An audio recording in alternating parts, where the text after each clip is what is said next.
Keep a lid on your pot. That will help with the crystallization as well as the lemon juice.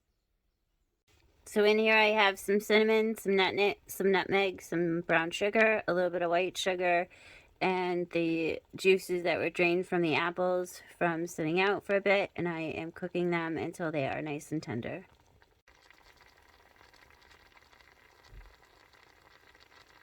So these are my finished apples cooking.